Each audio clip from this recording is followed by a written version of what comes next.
partielle des manifestations et des actions subventionnées, de l'autoriser à prendre tout acte nécessaire à l'exécution de la présente délibération.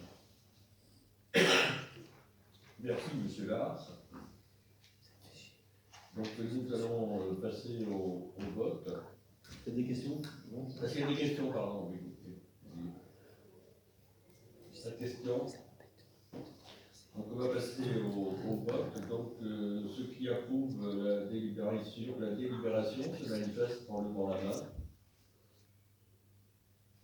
Qui s'abstient? Qui est contre? Merci de votre participation.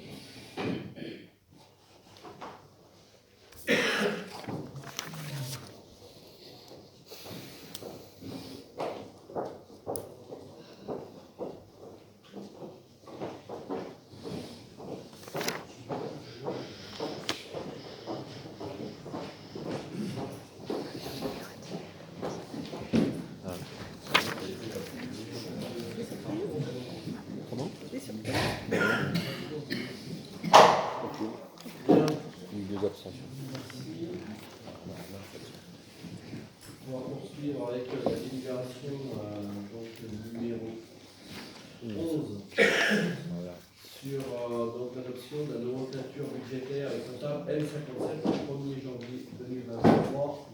Madame Doll. Merci Monsieur le maire. La nomenclature budgétaire et comptable M57 est l'instruction la plus récente du secteur public local. Instaurée le 1er janvier 2015 dans le cadre de la création des métropoles, le référentiel M57 présente la particularité de pouvoir être appliqué par toutes les collectivités, toutes les catégories de collectivités territoriales, régions, départements, EPCI, communes. Il étend à toutes les collectivités les règles budgétaires assouplies dont bénéficient déjà les régions en offrant une plus grande marge de manœuvre aux gestionnaires.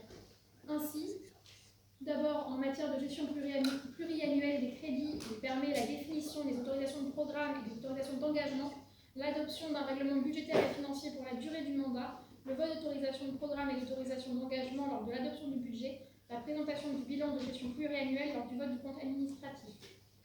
En matière de gestion de fongibilité des crédits, il donne la possibilité pour l'organe délibérant de déléguer à l'exécutif la faculté de procéder à des mouvements de crédit entre chapitres dans la limite de 7,5% des dépenses réelles de chacune des sections et à l'exclusion des crédits relatifs aux dépenses de personnel. Enfin, en matière de gestion des crédits pour dépenses imprévues, il permet, par le vote par l'organe délibérant, d'autorisation de programme et d'autorisation d'engagement de dépenses imprévues dans la limite de 2% des dépenses réelles de chaque section. Le périmètre des nouvelles normes comptables sera celui des budgets gérés jusqu'ici selon la norme M14, soit pour la ville de Saint-Ronan, le budget principal, les budgets annexes et les budgets autonomes, le centre communal d'action sociale et la caisse des écoles. La généralisation de la M57 à toutes les catégories de collectivités locales sera obligatoire à partir du 1er janvier 2024. Il est à noter que cette modification de nomenclature comptable entraîne automatiquement un changement de maquette budgétaire. De ce fait, pour le budget primitif 2023, les colonnes du budget primitif N-1 ne seront pas renseignées car appartenant à une autre nomenclature comptable. Ainsi, il est proposé aux membres du conseil municipal, vu la réglementation en vigueur du Code de collectivité territoriale et la loi 2018-1317, l'arrêté interministériel du ministre de la Cohésion des Territoires et l'avis favorable de la Commission des Finances réunie le 7 mai 2022, puisque la collectivité souhaite adopter cette nomenclature nouvelle sans attendre l'obligation légale du 1er janvier 2024 d'adopter ce changement pour le budget principal, les budgets annexes au 1er janvier 2023. Donc un an avant. Merci, monsieur le maire. Merci Mme Noël. Est-ce qu'il y a des questions relatives au passage à la N57? Moi j'ai une question. Du coup, ça va être quasiment impossible à lire en fait si on n'a pas l'année N-1. Ce que je comprends parfaitement vu que c'est pas la même nomenclature. Est-ce qu'il est envisagé qu'on ait la M14 et la M57 en même temps pour pouvoir peut-être lire l'année de transition? Alors la M14 vous l'aurez parce que par époque, du mois de mars ou février, mars, on vote à la fois le compte administratif, donc celui-là il sera en M14 et on mettra le budget en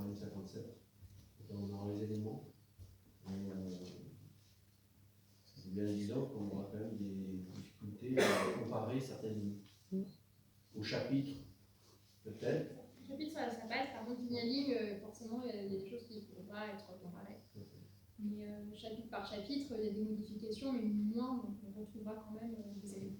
Et il ne sera pas possible d'avoir le M14 en doublon juste pour pouvoir avoir le comparatif. Moi, on verra, mais bon, ça, le M57 va faire un travail considérable pour les services.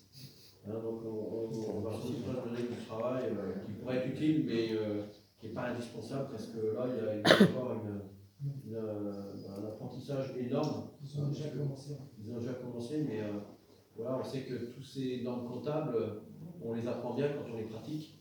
Hein, donc ça va venir au fur et à mesure de l'affectation, à la fois au niveau du budget, mais aussi des dépenses. Hein, donc voilà, on essaiera d'avoir des repères de lecture, pas forcément, mais puisque c'est une obligation. On rappelle que certaines collectivités sont passées cette année, donc on pourra peut-être regarder. Il y a la CCPI, il y a l'Angouvès, par chez nous aussi. Voilà, une grosse partie va passer donc l'année 2023 et le reste de 2024. Donc on pourra peut-être se renseigner sur nos collègues. Mais l'intérêt, c'est surtout de bien affecter les lignes, hein, toutes les factures, au fur et à mesure, et les bons de commande, de manière à ce qu'on n'ait pas la nécessité de revenir dessus après. Je crois qu'on en parle à peu près à chaque commission finance, je crois, de cette nomenclature. Et on en reparlera encore. Et on avait évoqué le fait de faire un atelier dédié pour les... Il y a des formations, hein, pour ceux qui veulent sur le sujet. Bon, c'est vrai que quand on est élu, quand on connaît les numéros, les chapitres, les sous-chapitres, les lignes par cœur, mais voilà, c'est l'apprentissage continu. Autre question? Oui, je vois que c'est une option, la fongibilité des crédits, c'est pas une obligation. Ouais. Est-ce que vous pouvez me donner un exemple où c'est vraiment utile? Sur des très très gros montants, en fait, quoi. Non? Ouais, puis c'est quelque chose, on présente ce que la norme peut faire, mais il n'est pas encore question de dire ce que la collectivité va faire. Il y aura un règlement financier et budgétaire qui sera voté par le conseil municipal sur la deuxième partie de l'année. Là, les agents travaillent dessus, sont formés dessus. Mais il y aura un règlement qui précisera en matière de fongibilité des crédits ou autre, ce que le conseil municipal autorisera, et ça fera l'objet d'un vote. Oui, d'accord, on n'est pas en train de décider ça. Ah non, là, c'est juste la date. Ok. La date. Ok. On devait voter puisque l'État nous a laissé la possibilité 1er janvier 22, 23, 24. 23. D'accord. Moi, j'avais compris que le taux de fongibilité de crédit, ça allait être voté au moment du budget. Donc, c'est dans le règlement. Les principes, non, mais après, oui, au niveau du budget, mais il faut en définir d'abord les principes. D'accord. Je crois que c'est ce que fait les grosses collectivités, parce qu'il y a des normes. Autre question? Autre question? Je propose de passer au vote. Qui adopte, je manifeste en levant la main. Abstention, contre, je vous remercie. Dernière délibération, numéro 12. Principes généraux des élections professionnelles de 2022. Madame Aoulet-Kirabel. Merci, monsieur le maire. Monsieur le maire vous informe que selon l'article L112-1 du Code général de la fonction publique, qui consacre le droit des fonctionnaires à la participation à l'organisation et au fonctionnement des services publics, et le principe contenu dans le préambule de la Constitution du 27 octobre 1946 qui dispose que tout travailleur participe par l'intermédiaire de ses délégués à la détermination collective des conditions de travail ainsi qu'à la gestion des entreprises. La création et le fonctionnement d'instances paritaires sont l'expression de cette norme. Elle repose sur l'élection des représentants des agents à des fréquences régulières. La dernière avait eu lieu en 2018. La loi numéro 2019-828 du 6 août 2019 a institué le comité social territorial, autrement appelé CST. Nouvelle instance unique issue de la fusion des comités techniques CT et des comités d'hygiène, de sécurité et des conditions de travail CHSCT. Il est opportun, je rappelle également que par délibération des instances respectives en date du 18 et 25 mars, il a été décidé de la création d'un CST commun à la ville, au centre communale d'action sociale, CCAS, et à la Caisse des écoles, CDE. Les prochaines élections auront lieu le jeudi 8 décembre 2022 et devront se conformer au texte en vigueur, notamment 2 décrets. Celui de 2017-1200 du 27 juillet 2017 relatif à la représentation des femmes et des hommes au sein des organismes consultatifs de la fonction publique et celui numéro 2018-55 du 31 janvier 2018 relatif aux instances de représentation professionnelle de la fonction publique territoriale, qui impose des listes de candidats avec une répartition femmes-hommes conforme à la répartition des effectifs de la collectivité. Afin de préparer cette échéance, il est proposé au conseil municipal de fixer les principes généraux qui guideront l'organisation de ces élections et le fonctionnement du comité social territorial, à savoir le maintien du caractère paritaire de cette instance avec la présence du même nombre de représentants de la collectivité et des représentants du personnel municipal.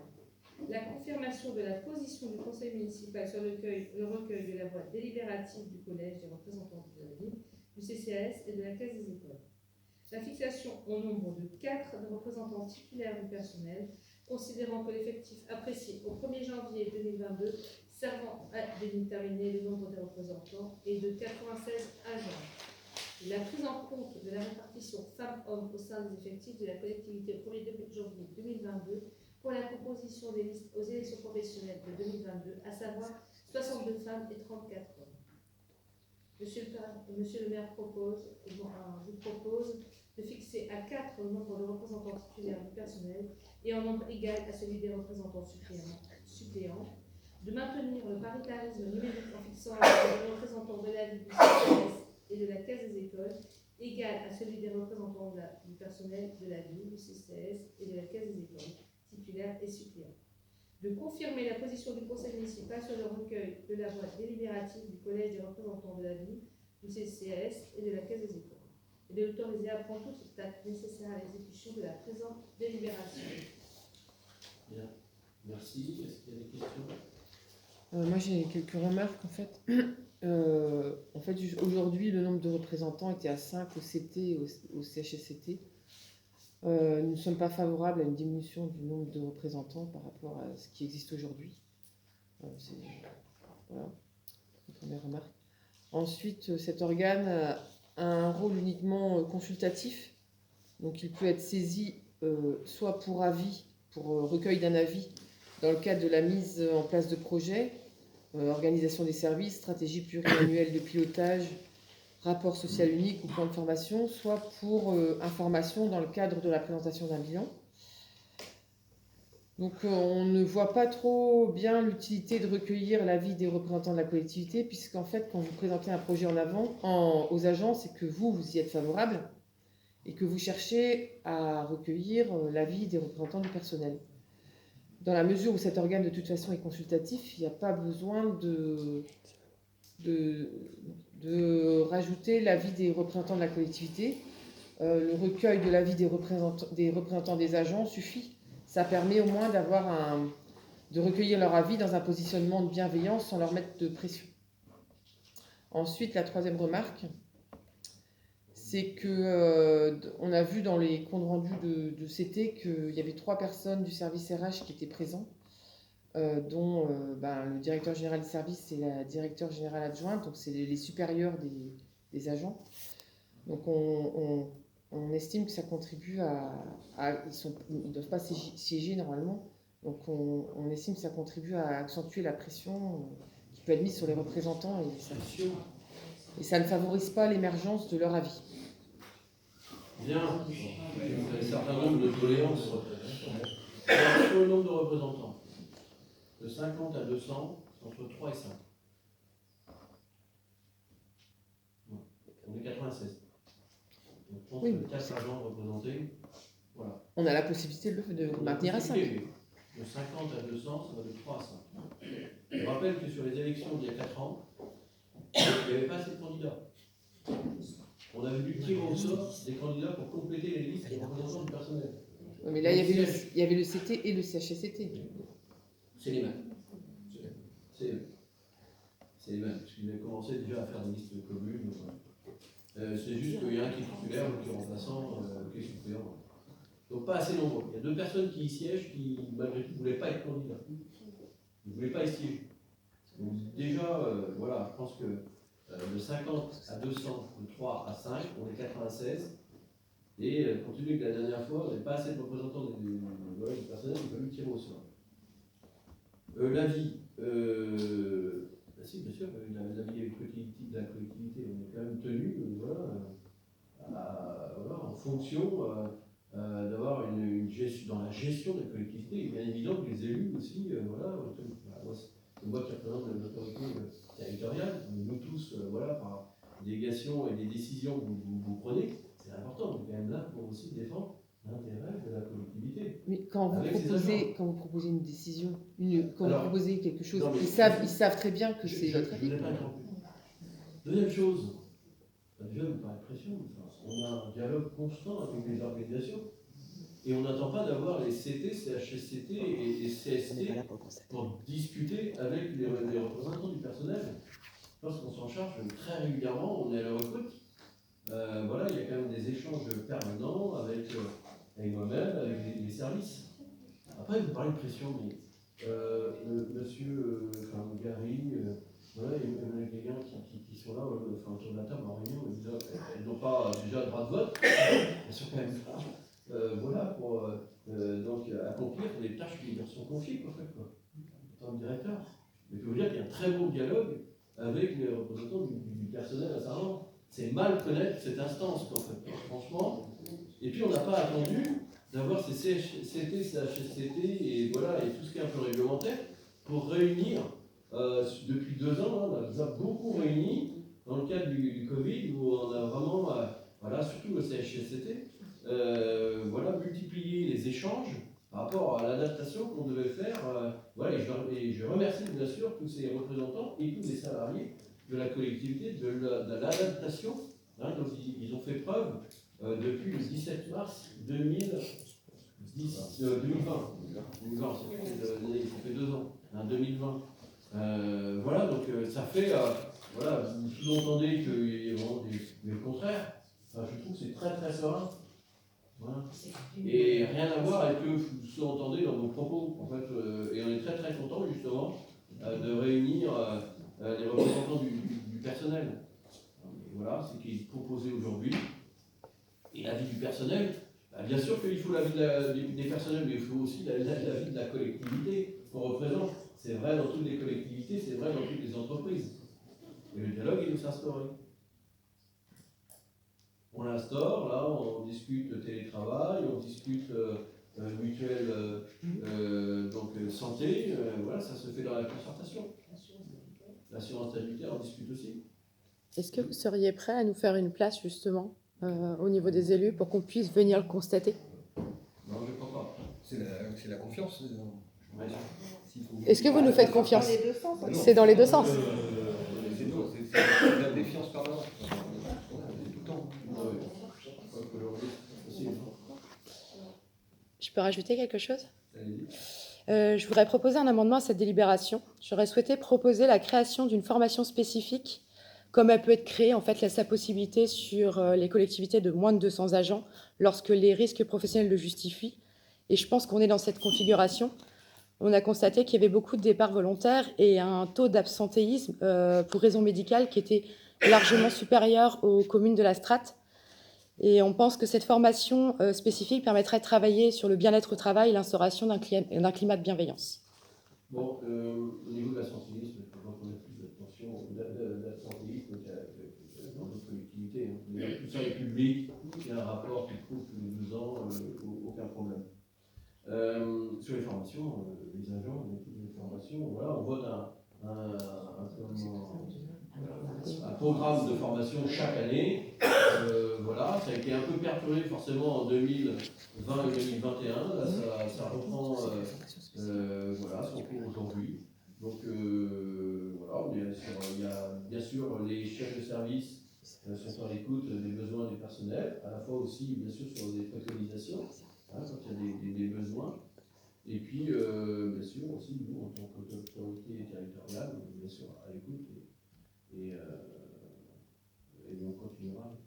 La formation spécifique, en fait, c'est pas demander une formation, La formation spécifique, c'est un organisme qui réfléchit à la santé et au bien-être au travail. C'est pas, donner une formation, ajouter des formations dans le plan de formation. C'est un organe, En tout cas, un organe de je pense que consultation. arrivé à un moment, il est bien évident que voilà, on regrette parfois que on pense plus à leur santé, que les agents soient absents, et il est bien évident qu'on souhaite, mais sur l'aspect médical et autres, je pense qu'il y a quand même des professionnels de santé qui sont plus à même que nous à orienter les agents vers les personnes, les organismes, voilà, qui pourraient être utiles pour eux. Là-dessus, il y a un secret médical aussi, c'est pas à nous de savoir, de déterminer, voilà, dans les faits, telle ou telle formation dont on pourra avoir besoin des agents. Mais c'est pas attribuer une formation, la formation spécifique, c'est un organe qui réfléchit à la prévention et à la mise en place du bien-être. Je vous rassure tout de suite, on le fait. On a Maïté Pichon, qui est la communauté d'Irois, qui est encore dans nos lieux, il n'y a pas très longtemps, voilà, qui travaille sur les documents uniques, voilà, de chaque, des études constatées d'ailleurs, de chaque service. Voilà, c'est obligatoire, on l'a fait, on le fait. À chaque fois qu'il y a donc un agent pour lequel il y a des prescriptions, il y a une attention particulière. Voilà, on a, il n'y a pas très longtemps, adapté un poste de travail encore à nouveau. On le fait, enfin, je ne sais pas ce que vous laissez supposer, mais on est vraiment soucieux de la santé, bien sûr, des agents de la collectivité. Et sur la prévention, on a aussi des actions par l'assurance statutaire, qui fait aussi des actions. Et sur le bien-être au travail, il y a aussi des personnes qui veulent justement changer de poste, mais aussi pour voir autre chose. Ça correspond aussi à des aspirations personnelles qui peuvent arriver après des années à faire le même métier, à voir un autre secteur, une autre activité, un autre poste, comme ça se fait partout, tout le temps. Enfin, moi, c'était mon cas l'année dernière, c'est le cas de plusieurs de mes collègues chaque année, c'est quelque chose, je ne vois pas en quoi c'est choquant et en quoi non plus. Ça veut dire du mal-être du travail. On n'a pas dit que c'était choquant, on a fait une proposition. Bien. Je vous propose, débat ayant eu lieu, de passer au vote de cette délibération. Logiquement, quand on demande un amendement, c'est pas soumis au vote. Enfin, je suis débutante, hein, peut-être que je me trompe. Je propose de ne pas retirer votre amendement. Donc, à moins que, propose de passer C'est au pas au vote. conseil de décider. Ceux qui souhaitent que l'amendement, Madame Leray, figure à cette délibération, en levant la main. Ceux qui ne le souhaitent pas, ceux qui s'abstiennent. Voilà, je propose de passer cette délibération au vote, que ceux qui l'adoptent se manifestent en levant la main. Abstention, contre. Nous avions également des questions écrites. Monsieur Briand. Merci, monsieur le maire. Donc, en fait, avec le conseil, vous avez posé 5 questions. Donc, je vais vous donner nos réponses. Le plancher du cinéma est en très mauvais état, les trous apparaissent régulièrement. Cela ne permet pas d'accueillir le public et notamment les enfants en garantissant leur sécurité. Quand prévoyez-vous la réfection de ce plancher? Notre réponse, c'est un sujet sur lequel nous avons déjà eu des échanges avec l'association. Nous tenons tout d'abord à préciser qu'il n'y a aucun danger et que cette situation est suivie par les services techniques qui procèdent à des réparations chaque fois que nécessaire. Comme vous le savez sûrement, des travaux sont actuellement en cours au cinéma pour un montant global de 811 000 €. Avant de s'engager sur un nouveau projet, il convient préalablement de terminer celui-ci. Le cinéma ayant à terme un projet de remplacement de ces fauteuils, c'est à cette occasion que sera étudiée la question de la rénovation du gradinage ainsi que sa faisabilité et son coût. Notre deuxième question. En 2019, les analyses de l'eau du lac de Ticolo, remontées à l'ARS, ont montré une concentration de cyanobactéries allant jusqu'à 6,9 millions de cellules par millilitre. alors que la norme maximale autorisant les activités dans l'eau est de 100 000 cellules par millilitre. Le public n'en a jamais été informé, ni par le gestionnaire, ni par la ville. En 2020 et 2021, aucune analyse n'a été remontée à l'ARS. L'ARS n'a aucune nouvelle depuis 2019. Nous allons vers un été chaud et sec, susceptible de favoriser l'émergence de fortes concentrations de cyanobactéries.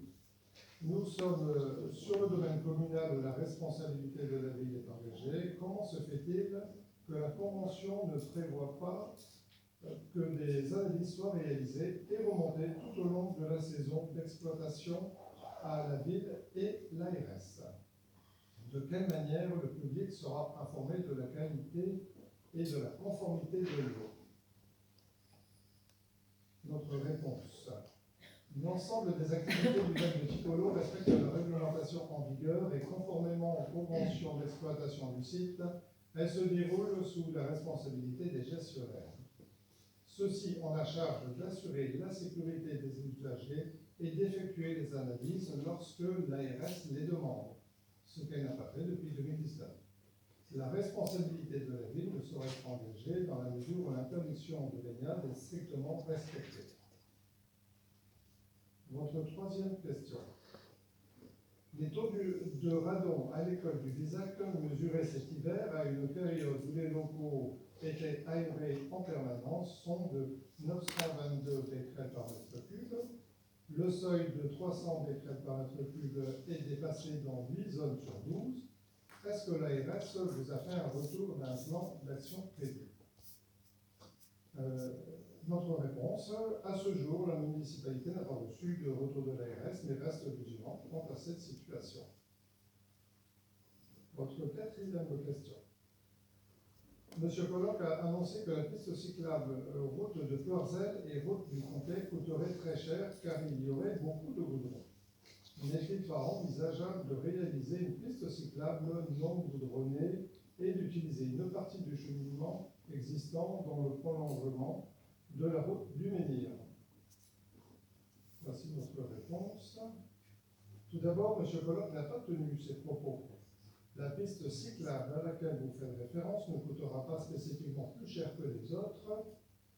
Conformément au schéma vélo, la majorité municipale ambitionne de faire de ce mode de transport une véritable alternative à l'usage de la voiture. Pour cela, il faut que nos pistes répondent aux besoins des enfants se rendant à l'école, des adultes allant au travail ou des seniors utilisant des vélos à assistance électrique.